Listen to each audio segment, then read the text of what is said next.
तुक्का क्यों? तुक्के की चर्चा आपने बहुत सुनी होगी। कुछ बुद्धिजीवी कहते हैं कि तुक्का लगाना चाहिए, इसके समर्थन में हैं। कुछ कहते हैं नहीं लगाना चाहिए। तो अपने आज इसको देखते हैं कुछ उदाहरणों के द्वारा कि तुक्का लगाना चाहिए या नहीं लगाना चाहिए। मैं SR राठ, नमस्कार स्वीकार करें। वीडियो अपना शुरू करते हैं।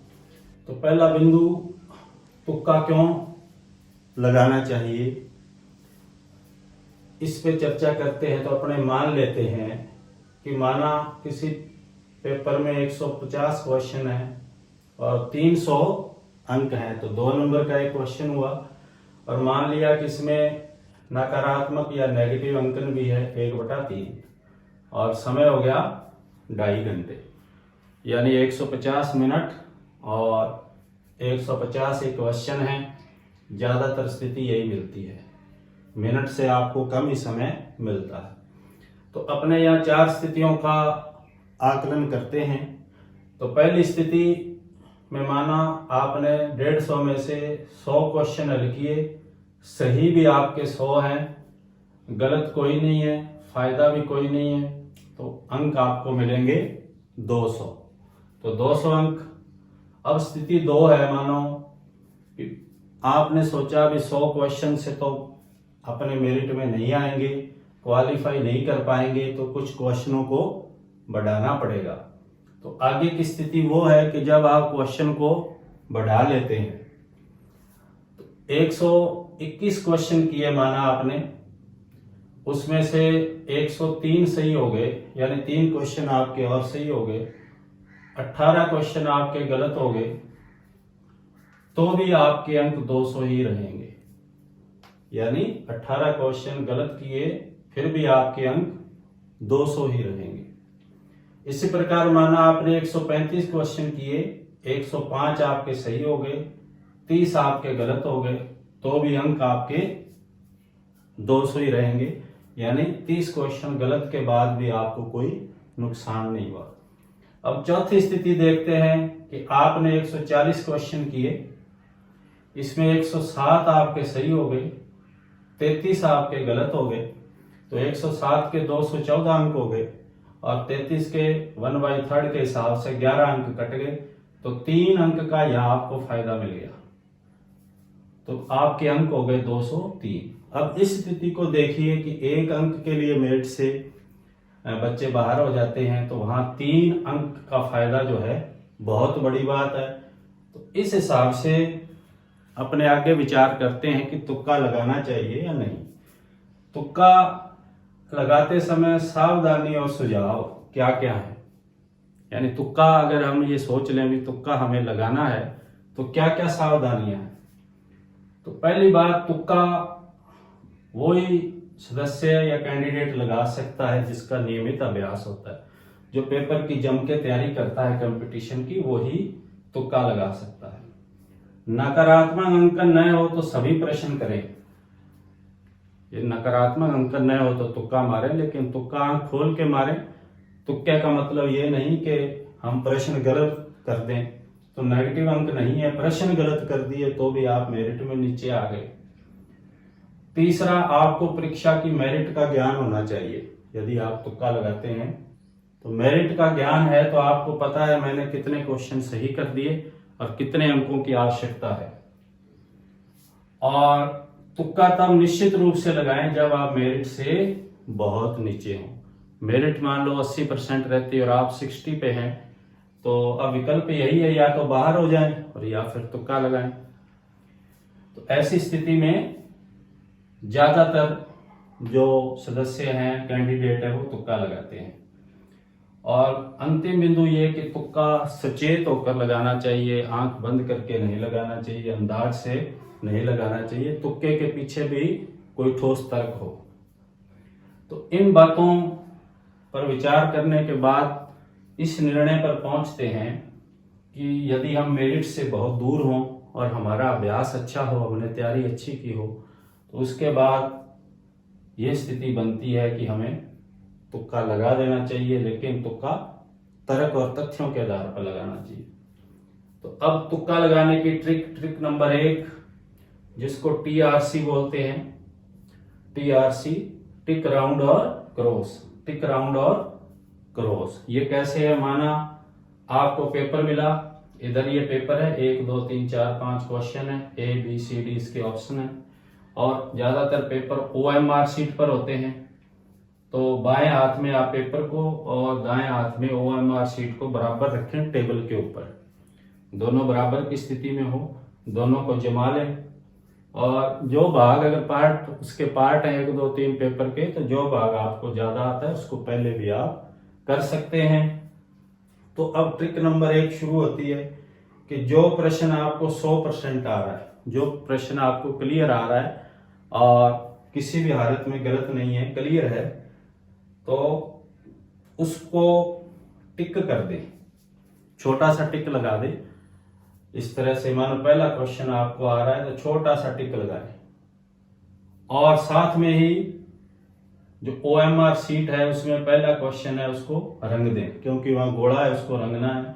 और गोले का रंगने का भी एक तरीका है, ऊपर से नीचे की तरफ आए, नीचे से ऊपर की तरफ नहीं जाए तो गोले के बाहर भी रंग निकल जाता है। इस तरह मानो ये इसका उत्तर सही है, तो बाहर से अंदर की तरफ आना है, ये भी गोले को रंगने का, ये देखो ये बाहर नहीं निकलेगा रंग, तो ये हो गया। अब दूसरा क्वेश्चन भी मानो आपको आ रहा है, तो इसको भी आप उसी तरह से अपने रंग देते हैं। तो ये 2 क्वेश्चन आपको क्लियर थे, दोनों आपने कर दिए, दोनों क्वेश्चन आपने कर दिए, तो दोनों पर टिक हो गया। इसके बाद तीसरा 50-50 है, यानी आपको 50-50, 2 ऑप्शन आपको आ रहे हैं, 2 नहीं आ रहे हैं, तो इसको राउंड कर दें। और उसके बाद चौथा भी नहीं आ रहा है तो उसको भी राउंड कर दें, इसको बाद में देख लेंगे। और 5वां बिल्कुल नहीं आ रहा है तो इसको क्रॉस कर दें। तो ये ट्रिक नंबर 1 है, इसमें आपका समय बचेगा। जो आ रहा है उसको टिक कर दें, जो नहीं आ रहा 50-50 है, 2 ऑप्शन उसके आपको क्लियर है, 2 नहीं है, तो उसको राउंड कर दें, और जो बिल्कुल नहीं आ रहा उसको क्रॉस कर दें। तो जो टिक है, कभी कभी एग्जामिनर मना करता है तो आप डॉट भी इस तरह लगा सकते हैं, छोटा सा डॉट लगा दें, तो ट्रिक का नाम DRC हो जाएगा, डॉट राउंड और क्रॉस। तो इस प्रकार से ये पहली ट्रिक है। दूसरी ट्रिक राउंड वाले क्वेश्चन से शुरू होती है, जो आपने राउंड किया था 50-50, तो इसको बोलते हैं 2 गलत विकल्प को हटा देना। तो जो 2 गलत है उनको हटा दो, इस तरह से क्रॉस कर दो, 2 राउंड वाले 2 गलत है उनको। अब अनुभव से C और D में देखो, अगर आपने अभ्यास किया है तो दोनों में से एक पे आप जो है टिक मार कर सकते हो। तो ये क्वेश्चन अगर आपने कर लिया तो उस पे टिक मार कर दो, ये टिक वाला और हो गया। और ये अनुभव और अभ्यास के आधार पर आप कर सकते हो। 2 आपने हटा दिए, 2 पे अपना अनुभव और अभ्यास काम में लीजिए और एक को टिक किए। ये ट्रिक नंबर 2 होगी। ट्रिक नंबर 3 इस बिंदु पे काम करती है कि जो पेपर में ऑप्शन होते हैं उनका अनुपात लगभग बराबर होता है। जैसे 4 ऑप्शन है, A 25, B 25, C 25 और D 25%। इस प्रकार सभी ऑप्शन लगभग बराबर रखे जाते हैं। हाँ, थोड़ा थोड़ा अंतर होता है बिल्कुल। जैसे A के मान लो 23 हो गए तो B के 27 हो जाएंगे, C के 24 हो गए तो D के 26 हो जाएंगे। तो थोड़ा थोड़ा अंतर आ सकता है।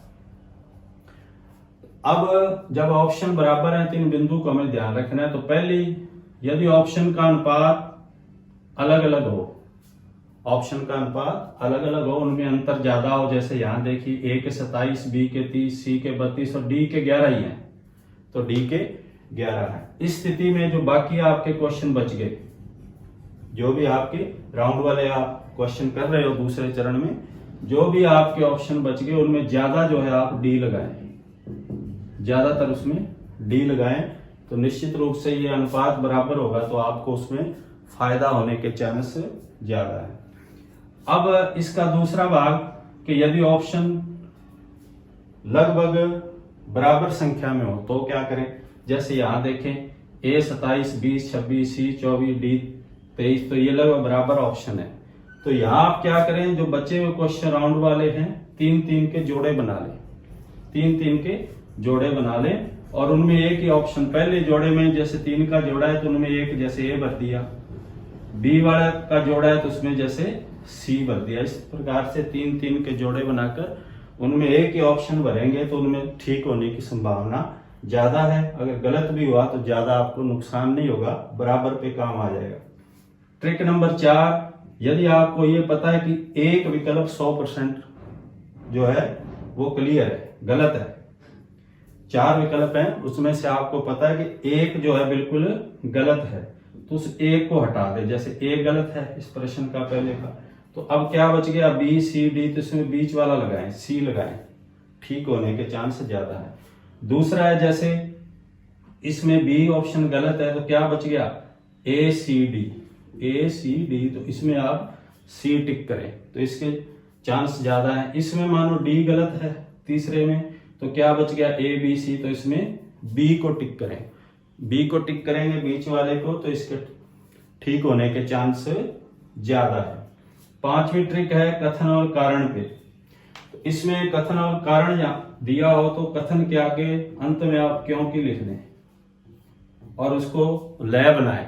अगर कथन और कारण की एक लय बन रही है और आप संतुष्ट हैं, आपका अभ्यास अच्छा है, तो पता चल जाएगा कि ये कौन सा सही है। जैसे भारत में विविधता में एकता है, कारण में है क्योंकि यहाँ सभी धर्मों के लोग मिलजुल कर रहते हैं। तो इस प्रकार ये एक लय बन गई, तो ये उत्तर आपका सही हो जाएगा। 6ठी ट्रिक है कि कौन सा कथन सही नहीं है। इस प्रकार के आते हैं कि कथन सही नहीं है, तो नहीं है ये उसकी जगह आप इसको कर सकते हैं कि कौन सा कथन गलत है, यानी सही नहीं है इसका मतलब गलत है, तो जो कथन गलत है उसको आप छांट लें तो आपको आसानी हो जाएगी। और कौन सा कथन सही है निम्न में से, तो उसमें से आप सही कथन छांट लें तो आपको आसानी हो जाएगी। तो इस प्रकार 6 ट्रिक अपने आपको बताई और उस पर चर्चा की। वीडियो उपयोगी लगा हो तो चैनल को सब्सक्राइब कर दें, वीडियो को लाइक और शेयर कर लें। और एक बार फिर कहेंगे, ये ट्रिक अभ्यास और अनुभव के आधार पर है और बिना अभ्यास और अनुभव के ये ट्रिक काम नहीं करती है। और केवल ट्रिक के आधार पर हम किसी परीक्षा को पास नहीं कर सकते, इस बिंदु का ध्यान रखें। आप मेरिट से पिछड़ रहे हैं, उस वक्त आप ट्रिक का उपयोग कर सकते हैं। धन्यवाद।